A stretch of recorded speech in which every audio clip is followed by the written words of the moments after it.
Now we shall have Arav Sharma from Sacred Heart Convent School. Priya Thakur, please be ready.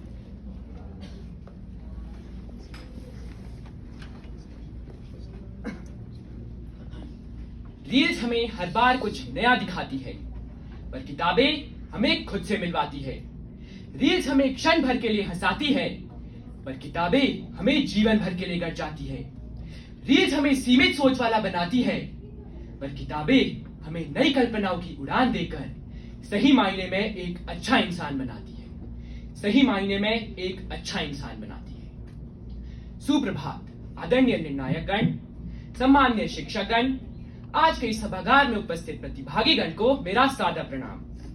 मैं Aarav Sharma, sacred heart convent school का छात्र, आज आपके समक्ष एक अत्यंत महत्वपूर्ण एवं समसामयिक विषय, जो न केवल आजकल के युवा वर्ग बल्कि पूरे विश्व की चिंता का विषय बन चुका है, उस पर अपने विचार प्रस्तुत करने जा रहा हूं।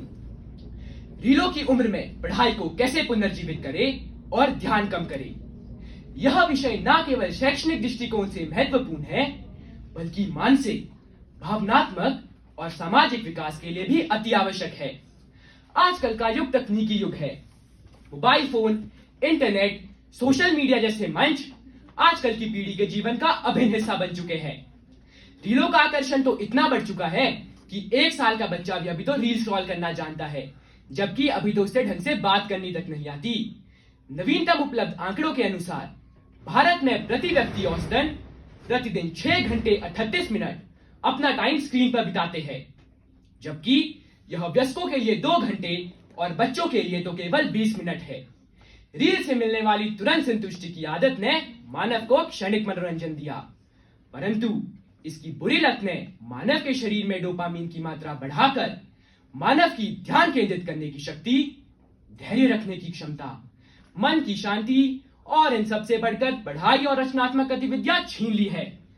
ऐसे समय में पढ़ाई को पुनर्जीवित करने के लिए हमें कुछ कार्य करने होंगे, जिसके लिए हमें घर से शुरुआत करनी होगी।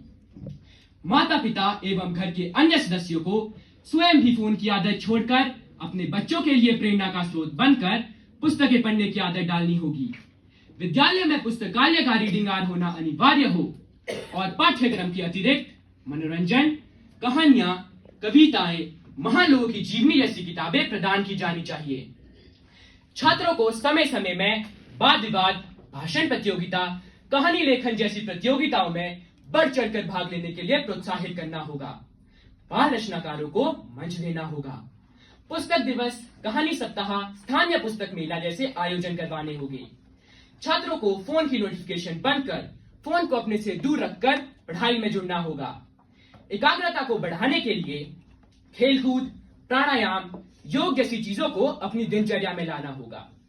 इस तरह से परिवार, शिक्षक, समाज और प्रशासन को मिलकर एक ऐसा सकारात्मक वातावरण बनाना होगा, जहां पढ़ाई एक आदत ना होकर एक आनंद और प्रेरणा का स्रोत बन पाए।